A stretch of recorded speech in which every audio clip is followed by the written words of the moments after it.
Hello, everyone, and welcome to the July installment of Out & Equal's virtual summit webinar series titled Outforce India, a case study for international expansion. My name is Ben Demers. I use he, him pronouns, and I'm the Senior Associate of Out & Equal University. I'll be your host for today's call.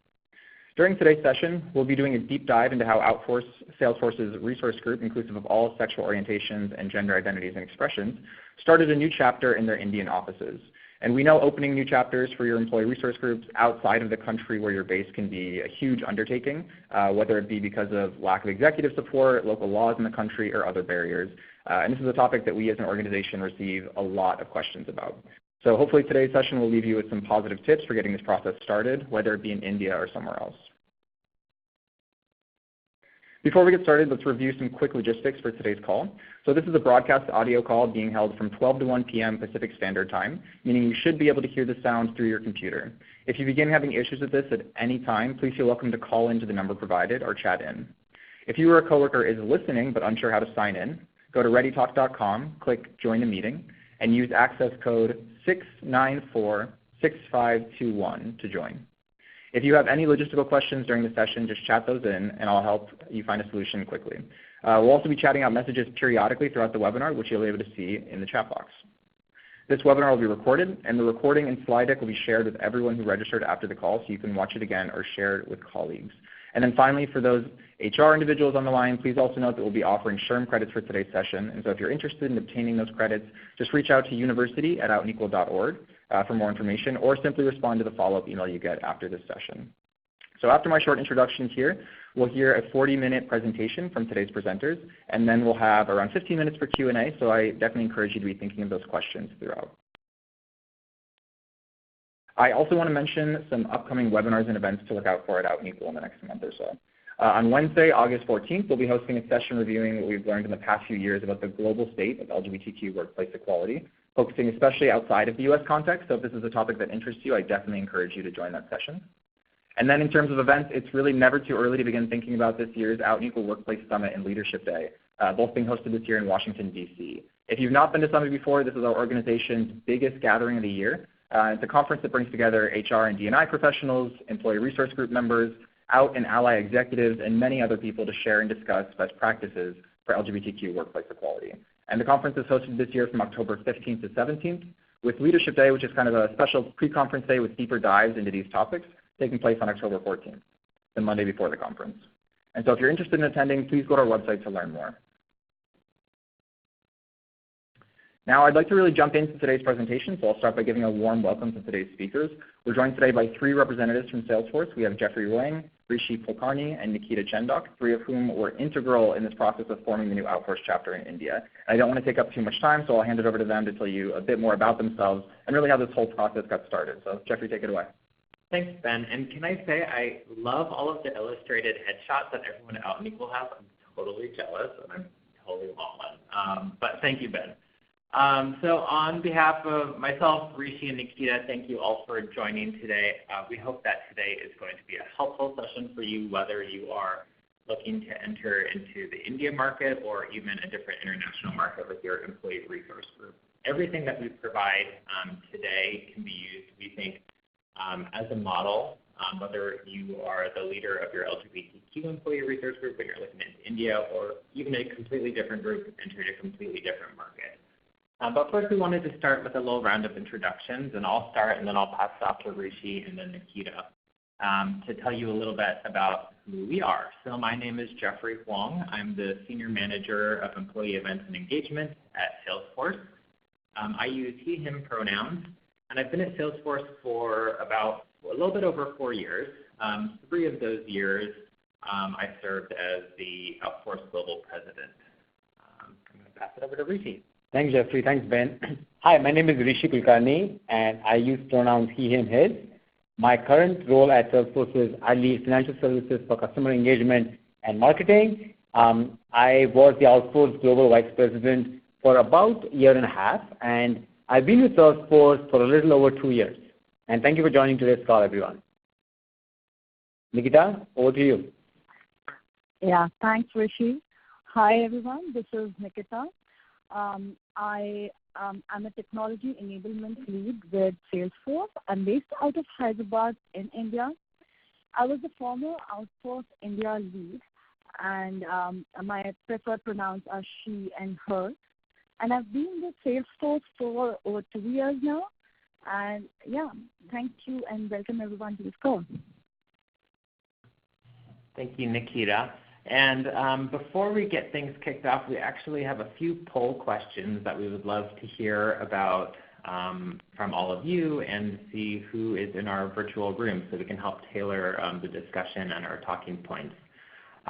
So Ben, if you could help us with the polls here. Our first question is please indicate the size of your organization. And there's 5 options. It's less than 5,000, 5,001 to 10,000, 10,001 to 20,000, 20,001 to 50,000, and 50,000 plus.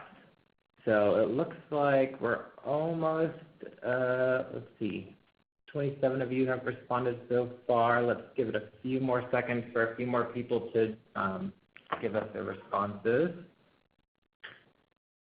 All right, why don't we just close it off there. So looking at the results, there are 7. Do I have to get to the results? Can we do that? Thank you. So it looks like there are less than 5,000, 22%, 5,000 to 10,000, 6%, 10 to 20,000, 3%. About a quarter of you are 20 to 50,000, and about almost half, 40%, are 50,000 plus. So that's really helpful for us to know. Thank you. We have 2 more questions. We'll get through these quickly. Next question. Does your company's LGBTQ ERG have a presence? Oh, sorry, it looks like I got cut short. The full question is, does your company's LGBTQ ERG have a presence in India or other countries where being LGBTQ is illegal? So you've got 5 answers here. Yes, we do have a presence in India. Yes, we have a presence in other countries where being LGBTQ is illegal, but not in India. No, unsure, or decline to answer. Wow, you are all on it this time. Let's just skip ahead to the results. So it looks like actually most of you already have a presence in India, or about half. That's amazing. You can just end this call right now. We're good. You all get the rest of your day back. But maybe you just want to learn more about how we did it, and you want to apply these learnings to another country, or if you're already in India, let's partner together in the future. So a few of you have said yes, but not in India. About 20% said no. About 30% are unsure. So that's good to know. Okay, last question. What is the main obstacle to expanding your company's LGBTQ ERG to India or other countries? There's 5 options here. Not sure where to start. No budget, lack of support from leadership, nobody in region to lead the charge, or other. And if it's other, please just go ahead and chat it into the questions window there to the left.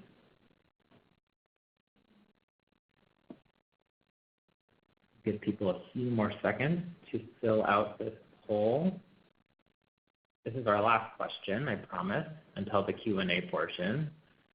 All right, let's get to these results.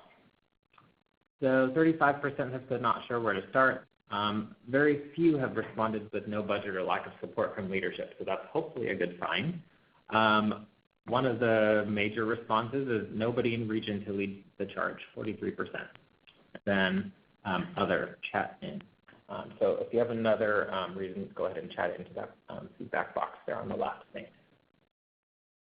All right, well, taking these into account, this is all very helpful. Today we're presenting a case study about Outforce India and our launch and how we brought Outforce, our LGBTQ ERG, to India. But rather than start at the beginning, we are going to actually start at the end. All right, so this photo of Hyderabad Pride from February 2018 marks the first time Salesforce participated in a Pride March in India. Beside the happy smiling faces, this is a photo of freedom, liberation, and allyship. What this photo doesn't show is that at the time of this photo and throughout the 6 months of planning leading up to this moment, Salesforce had more than 1,000 employees in India, and not one of them openly identified as LGBTQ. Statistically, we knew that there had to be at least a few LGBTQ employees, but not one of them was bringing their full authentic self to the workplace. As we planned this event, and even when we posted the invitation to join Salesforce in the Hyderabad Pride March, we had no idea how many employees would sign up. We thought maybe a dozen or so. It was a complete leap of faith. However, on that Sunday morning, 50 employees showed up at the office, and we boarded a bus to take us to the march. On the bus, Rishi, Nikita, and I were curious if these employees had ever been to a Pride March before. So we got up at the front of the bus and asked them to raise their hand if this was their first ever Pride March. And pretty much all 50 hands went up in the air. This moment, and the rest of the afternoon as the 50 of us marched in the small but mighty crowd of 600, was pivotal to what happened a few days later. That Tuesday, our Chief Equality Officer, Tony Proffitt, who you can see here on this slide on the left, held an all-employee town hall in the Hyderabad office to talk about Salesforce's focus on equality. At the end of the town hall, during the audience Q&A portion, an employee, who's in this photo next to Tony, an employee stood up and came out in front of hundreds of his colleagues, our first openly gay employee in India. You see, he was one of the 50 employees on the bus that Sunday, and when he saw those 49 other hands go up in the air, he knew that he had 49 friends on his side, and that Salesforce would be a safe, welcoming place for him to live his truth. As employee resource group leaders, this is the power of what we do. Today, Rishi, Nikita, and I will outline the steps we took to bring Outforce to a country where there were no out employees and no local Outforce chapter at the time. We hope that this case study can be used as a guide to help your respective employee resource groups launch into new regions and countries, even where the local environment may not be so welcoming. But before we jump into it, let's take a step back for some more context around Salesforce and Outforce. We are fortunate to have a luminary founder and co-CEO, Mark Benioff, who believes businesses can be powerful platforms for social change, and they are. Our Chief Equality Officer, Tony Proffitt, reports directly to Mark, which is also indicative of Salesforce's commitment to create a more equal world in the future. Salesforce has also strives to create a culture of allies who show up for one another. Allies are a powerful way to drive equality, as you'll hear throughout this talk. A lot of people ask, I want to help, I want to be an ally, but I don't know how. So at Salesforce, we've distilled allyship into these 4 practices: ask, listen, show up, speak up. No matter where you are on your ally journey, you can always practice one of these steps to make a difference. And one way that allies show up at Salesforce is by being active in one or more of our equality groups. At Salesforce, there are 12, and our 3 newest groups that I'd like to call out are Faithforce, which champions faith diversity, inclusion, and allyship. Faithforce welcomes all faiths, or none, to come together and cultivate a culture of empathy and belonging. There's also WINForce, which stands for Worldwide Indigenous Network of Diversity, and it empowers Indigenous peoples and allies at Salesforce and honors Native cultures across the world. And our newest group is called GenForce. GenForce broadens and deepens the connections and collaboration of team members across every life stage in our 5-generation workplace. But now let's talk about Outforce. Outforce is our LGBTQ employee resource group, but actually internally we don't call it that. Outforce is actually the employee resource group for sexual orientation and gender identity equality. And I'll say that one more time: sexual orientation and gender identity equality. That means if you have a sexual orientation or a gender identity, and you do, and if you believe people should be treated equal regardless of how they identify, then Outforce is for you. So you're cisgender, great, you're in. Or if you're pansexual, awesome. Or you're gender fluid asexual, that's great, let's do a lunch and learn. Founded in 2011, Outforce has grown to nearly 5,000 members. I couldn't say 5,000 yet because I ran the report yesterday. We were at 4,937. We're so close. But almost 5,000 members across 30 chapters around the world. And because of Salesforce's culture of allyship and how we position Outforce as being open to all, a huge number of our members are straight cisgender allies. And our Global Pride campaign is a huge opportunity to engage those allies in every region to show up, remember that ally practice, and support equality. But Outforce is so much more than just Pride. The other 364 days of the year in every region are full of lunch and learns, fundraisers, film screenings, volunteer days, and other intersectional events and programs designed to engage employees on various issues around equality. We've even started an Outforce at Home chapter for remote employees to join in the fun. And now that you know a little bit about Salesforce and Outforce, I'll pass it off to Rishi. Rishi joining Salesforce and Outforce about 2 years ago was integral to getting Outforce India planning off the ground. Thanks, Jeffrey. So why India? So just to give you a little bit of background as to why I'm at Salesforce. So Outforce was one of my primary reasons to join this company. I was always passionate towards building awareness and driving a positive change for the LGBTQ community. And that is because I was born and I have lived almost half my life in India. The entire first half of my life, I lived the life of a closeted gay man, and they were definitely the most challenging years of my life. And rightly so. If you take a close look at this report published by the Now Global LGBT 2020, it clearly shows only 8% of India's LGBTQ workforce is fully out. 41% of them are completely in closet, which is really sad. There is also a business case for equality.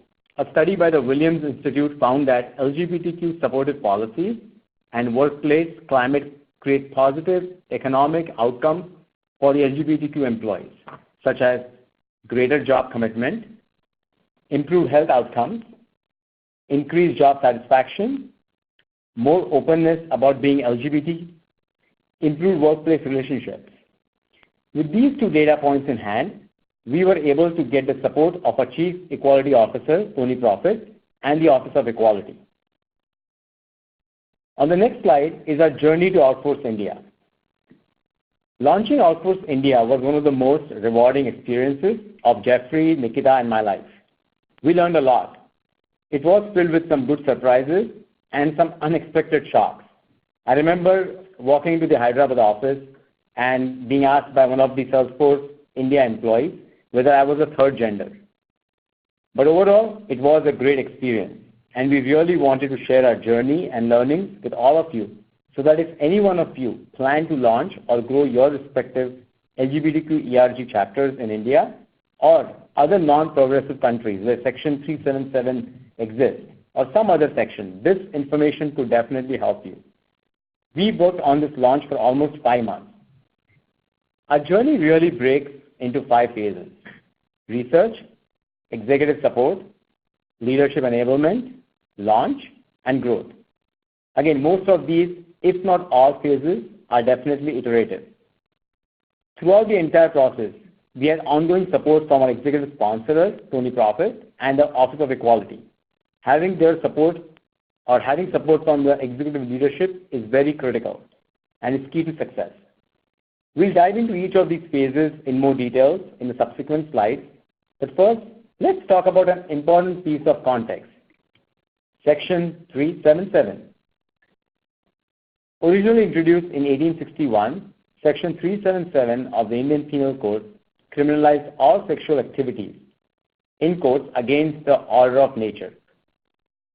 Section 377 created generations of stigma, exclusion, even abuse and violence towards LGBTQ community in India and countries where it was implemented. It was a very harmful piece of legislation in India for many, many years. Thankfully, in September of last year, Section 377 was deemed unconstitutional by the Supreme Court of India, which is a huge step towards acknowledgement and acceptance of the LGBTQ community. However, at the time of our planning and launch in late 2017 and early 2018, Section 377 was still in effect, and our employee safety was of utmost importance to us.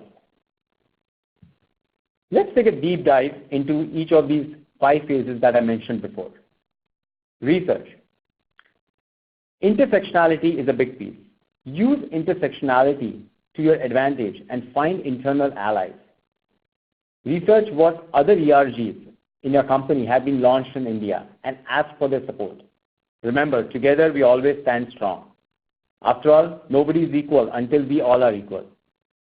We launched Outforce India to over 1,000 allies. At the time of the launch, nobody was out, but we had a massively successful launch. Definitely also research on the region where you are implementing your chapter. Whether you're considering it in India or Singapore, which still, by the way, has a Section 377 active, or other countries, the local climate and the laws should always be taken into account and consideration. It's very important to understand the culture, the people, and the political scenario. Connect with other LGBTQ organizations. These organizations are your new best friends, especially when you launch your chapter. They are knowledgeable about the local culture and climate around LGBTQ rights. They are actively involved with issues and awareness programs, so leverage their knowledge and experience to drive awareness and education through sensitization workshops and activations. We at Salesforce officially partner with the Humsafar Trust, based out in Mumbai, and the Transvision Group based in Hyderabad to create curated workshops and sessions from the executive level down to every single employee in the office. Creating opportunities to partner locally is really a win-win situation, or it's a two-way street. The local LGBTQ orgs can help us, and we as corporate companies can help bring more supporters to them. If you're looking for other nonprofits or as they call non-government organizations, NGOs in India, some of them are Humsafar Trust, Transvision, the NAS Foundation based out in Delhi, Kashish Queer Film Festival based out in Mumbai. Just go on the internet and Google, you'll find hundreds of these organizations who are willing to partner with you and help you. External allyship. Building relationships with other corporate partners and their LGBTQ ERGs is also critical. The best example is this webinar right here, where hundreds of us have joined from various organizations to come together with one common passion in our hearts and mind. This is indeed very powerful. Salesforce was definitely not the first company to launch its LGBTQ chapter in India. Many had come before us: Google, Twitter, HP, IBM, etc. We worked very closely with Google's LGBTQ group, Jaeger, while planning our launch. They shared their ideas, approach, what worked for them and what did not. All of it was strongly considered as we built out our programming. Thank you, Jeffrey. The next slide is executive support, the second phase in our program. As we put our plan together, we presented a deck with our research, specific actions, and budget requests, and presented it to our executive leadership team. Outforce India became one of the top initiatives for the Office of Equality, which is our D&I department, Diversity and Inclusion. So if your organization has a D&I function, and if the initiative comes from them, it definitely will give you an added advantage. And if your organization does not have one, then now would be a good time to start thinking of actually creating that function. Start engaging with your executive leadership team and start spreading the idea and getting their buy-in to create one. Executive support, as I mentioned before, is key, and when the message comes from top down, it definitely creates a stronger impact. And most importantly, the local leadership team needs to fully support your initiative. Their message and support resonates more strongly with the local employees, or else it just ends up becoming a Western country thing. Also, if an employee ever decides to come out, it's important they feel they are supported by their management, and bringing their true selves to work won't de-accelerate their career. We also engage with our legal and government affairs team here in the United States and in India to ensure we were staying within the legal parameters. We operate in a political environment, partnered with government affairs, acted as a liaison between Salesforce and the local government. It was critical to work together, which helped us gain allies along the way. The third phase in our launch program was the leadership enablement. We definitely needed to make sure our leadership team was being brought along on this journey. We can't launch Outforce and have unsupportive leaders. We worked with a local LGBTQ nonprofit, as discussed earlier. We discovered during the research phase, Humsafar Trust. It is one of the oldest LGBTQ nonprofits in India. We conducted an on-site 2-hour workshop to inform and educate the India leadership team about LGBTQ issues. This workshop offered executives a no-judgment environment to ask questions and get answers about the LGBTQ community and Outforce India. Also, huge opportunity for the leadership team to learn the right and respectful vernacular when having conversations with the LGBTQ community and addressing their issues or concerns. Leaders need to lead the way. And with that, I'll hand it off to you, Nikita, to talk about the next phases. Thanks a lot, Rishi.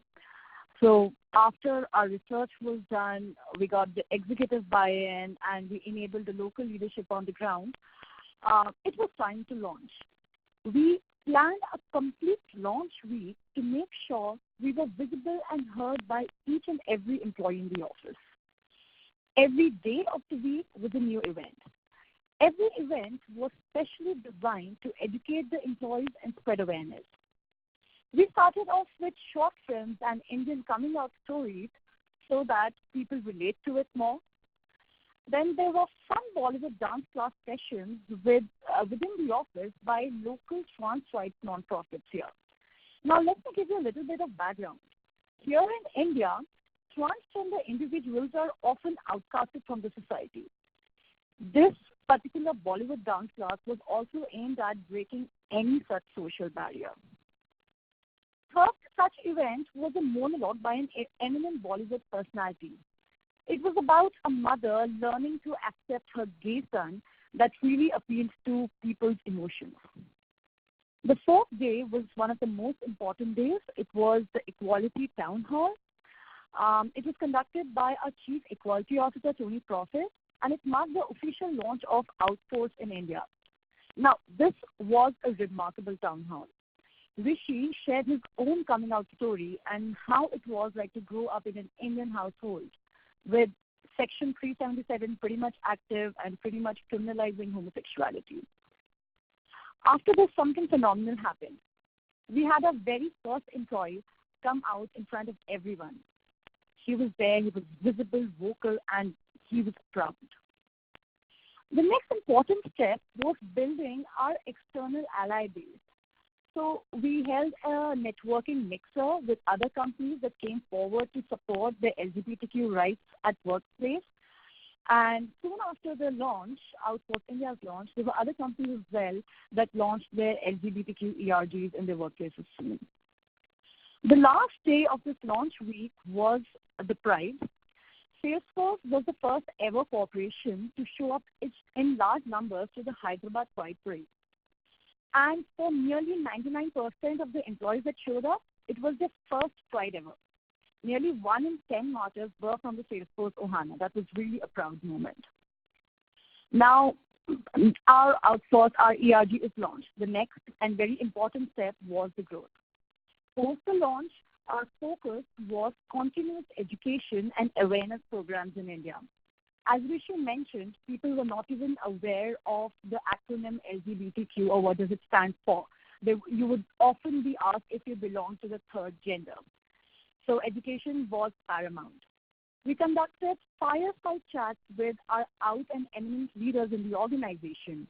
We got their stories out, what challenges did they face in their workplace and outside in their personal life, and how can all of us make it better. We also carved out a small session for talking about the LGBTQ community and Outforce during the employee onboarding sessions. So the day you join Salesforce is the day you're encouraged to bring your true authentic self to work. There were multiple events where employees were encouraged to convey their support and positive expressions through art and messages. That really helped build a strong bond. What followed next was pretty amazing.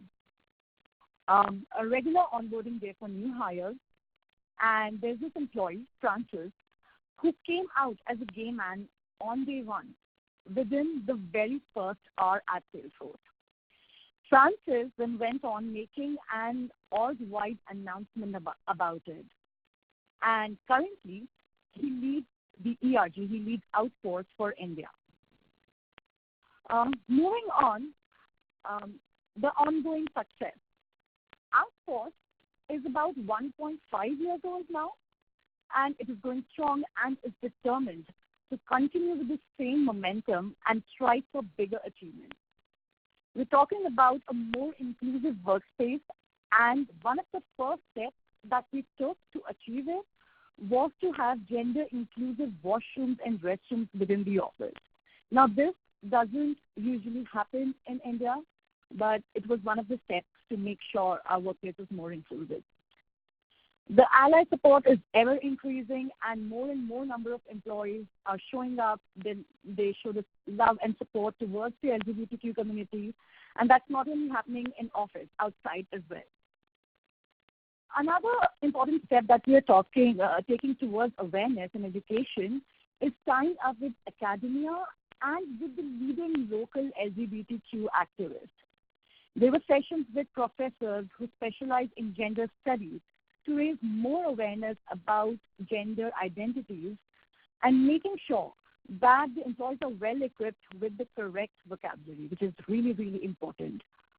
And another great time in action right now is around strategic inclusive hiring. We sponsored the first ever Queer Job Festival in India, and we're currently processing the leads. Now, true diversity cannot be really achieved if you're not strategic about it. So that's our step towards it. So that's all from us, folks. And if you wish to connect later, please feel free to connect with Rishi, Jeffrey, or me. Rishi and Jeffrey are based out of San Francisco, and I'm based out of Hyderabad in India. And feel free to drop us an email anytime, and we'll be here. Thank you. Jeffrey? Thanks, Nikita. Thank you, Rishi. It looks like we've got some time for questions. And if you have questions that you haven't yet posted in the Q&A window, please go ahead and do so now, and we'll hopefully have time to get along to all of them. Yeah, so I see a question here from Syed asking, at Salesforce, do you have a system for voluntary self-ID, so a self-identification system based on sexual orientation and gender identity? And if the answer to that is yes, I'm curious how you've approached this in India or outside of the US in general. That is a really great question. So at Salesforce, we do have a voluntary self-ID. It's through Workday. And right now, it's only available to employees in the United States due to privacy and laws and other rules and regulations that get a little complicated once you go international outside the US.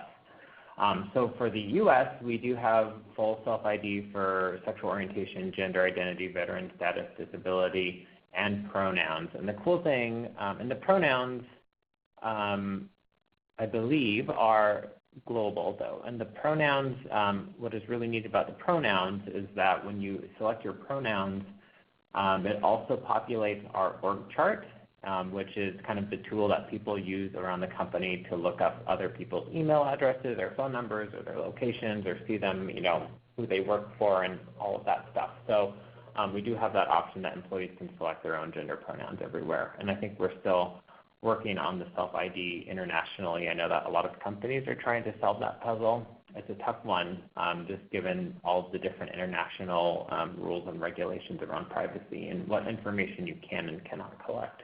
Yeah, absolutely. And we see a follow-up question here on that exact topic of, can you elaborate at all more on how you manage access to or security of the self-ID application? Ooh, that's a really good question. I actually don't know that. I know that it's confidential, and there are very few people within our human resources and employee success and certain teams that have access to that information. So I do know that it is super secure. So I'm curious also, we're going to get another question here asking around keeping momentum. So once you start an ERG chapter in another country, you might have a large opening celebration to really get momentum, but how do you keep it going? And so I'd love to hear more tips on that. Nikita, do you want to cover that one? Yeah, sure. So to keep the momentum going, what you need to do is encourage the dialogue more, have more and more sessions where you involve the allies. For example, having film screenings or fireside chats, or just an open dialogue about what or just an open dialogue about someone's coming out story and what our people's thought about it, and if they have anybody they know. So, once you initiate a dialogue, there's a lot of learning that happens over it. So that is one of the great things to keep the momentum going. Also, just to add to Nikita's answer, intersectionality, as we mentioned in the presentation before, also plays a critical role. So if you have a women's network launched in a company, or a South Asia network, or Ability Force we have here in Salesforce, it's very crucial and effective to come together, help each other out, support each other, and that will definitely drive your message further. Yeah. On that point also, I'm curious, were there any learnings you got from other employee resource groups that had chapters in India that you were able to apply to opening an Outforce chapter?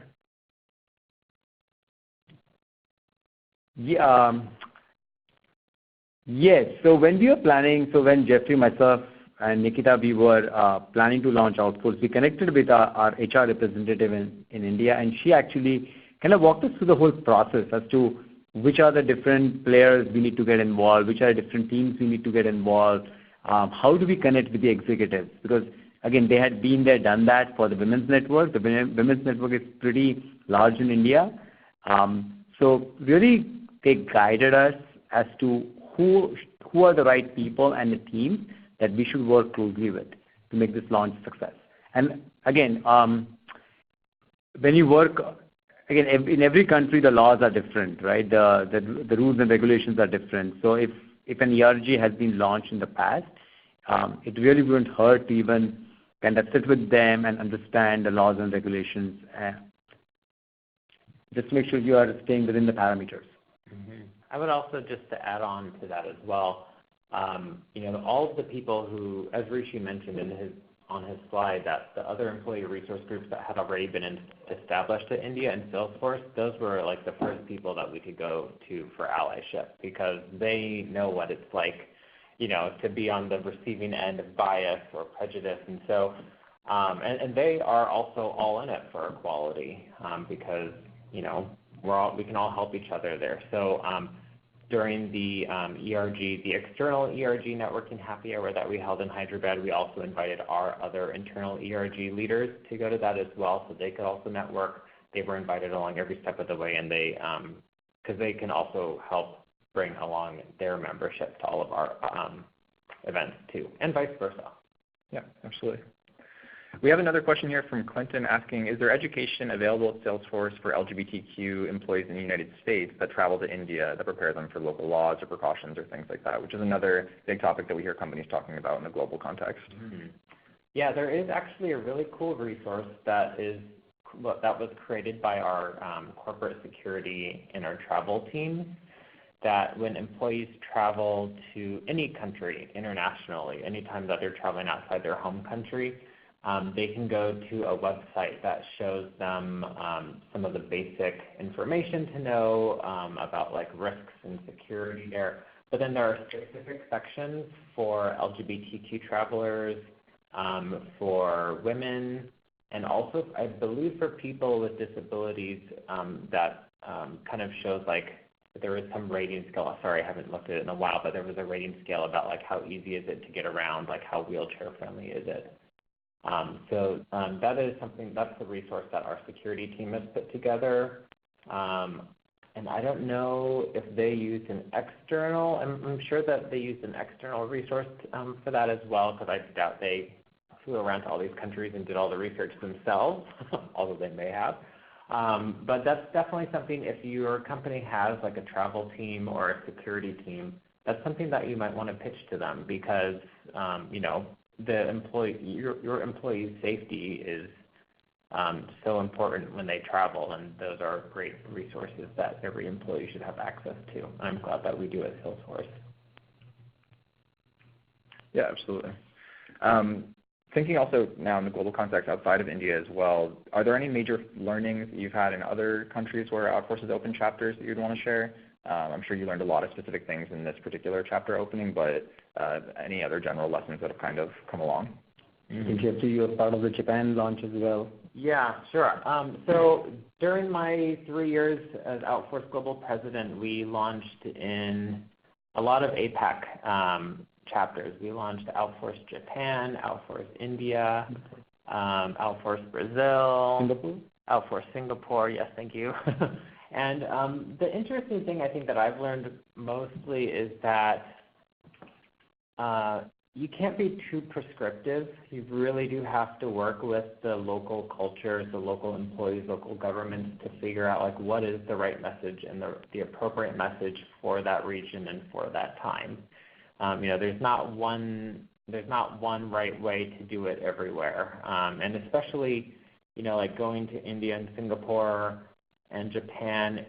The cultures are just so different. Like in Japan, it's a lot more focused on like conformity and being different there is just that was kind of the challenge. And then in India it was just kind of a lack of education, I think, and awareness, because there isn't really sex education in India.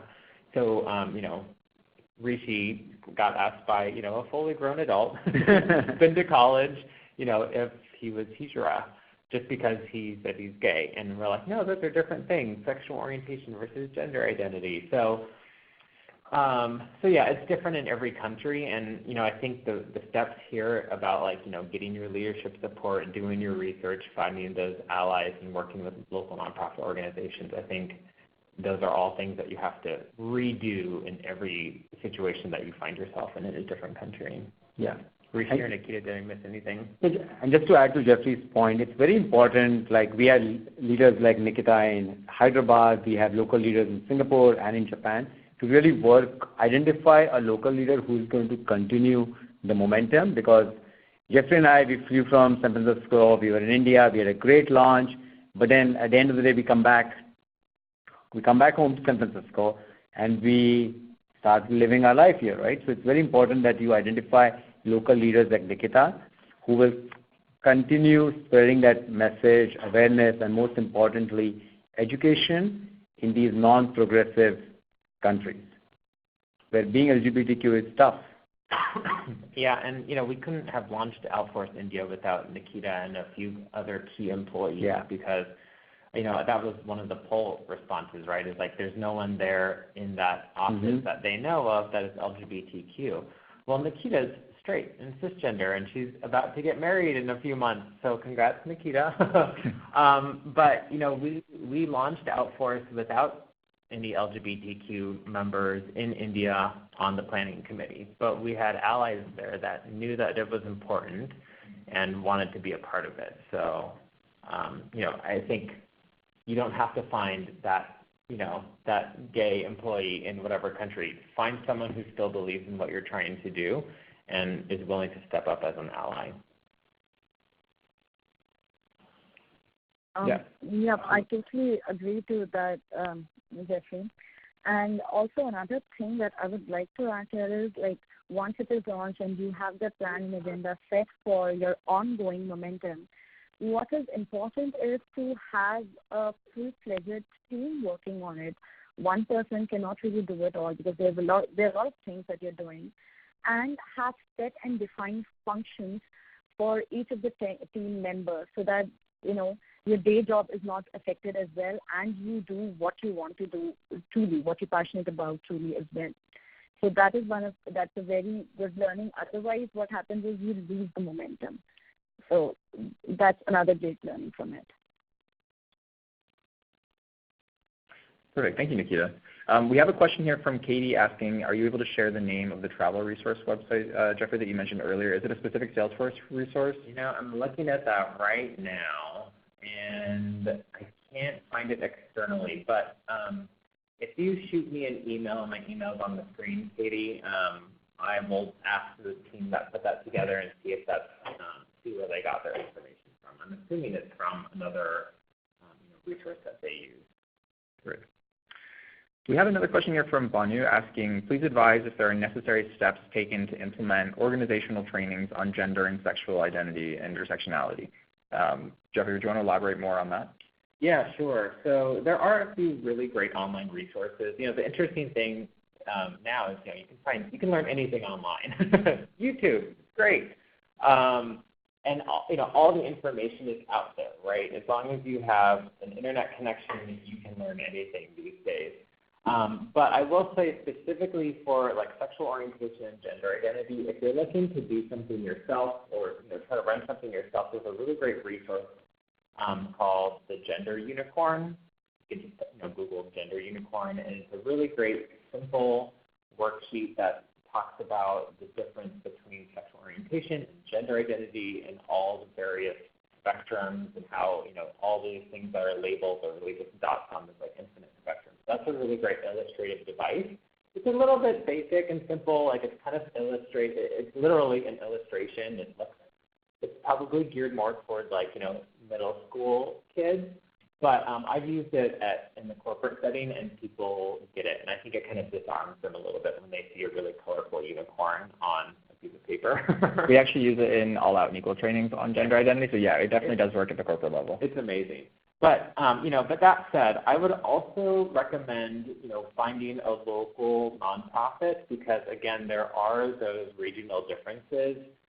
Like the Gender Unicorn doesn't talk about the Gujarat community at all in India, and so that's something that would be missing if we only use the Gender Unicorn in the Hyderabad office. So if you can find a local LGBTQ nonprofit or some sort of educational resource that's local that they can come in and do a training, that would be really that could be another good resource to check out.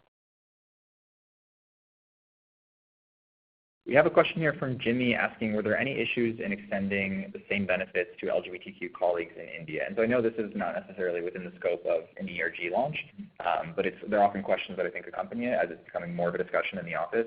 Do you know anything around this or if this was an issue?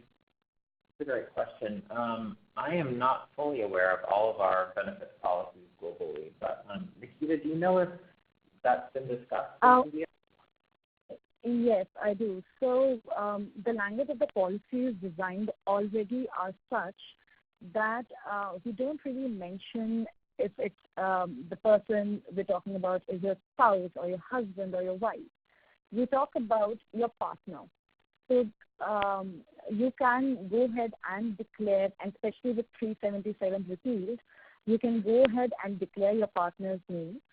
And you need not specify, if the person is your husband or your wife, or even if you're not married, and the same benefits are extended to your partner.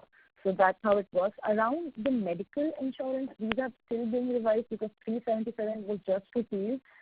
And this is just a matter of identification. We are still a long way to go for rights here in India. So medical insurance is something that we're still struggling with. And especially when we talk about gender surgery. So yeah, that is something that we lack on and we're working on. But the rest of the things, like when you adopt a child or something around that. So yeah, the partner is specified. It's never mentioned clearly if you need to be a husband or a wife. No, it's your partner. You get the benefit. Perfect. Thank you for that longer explanation.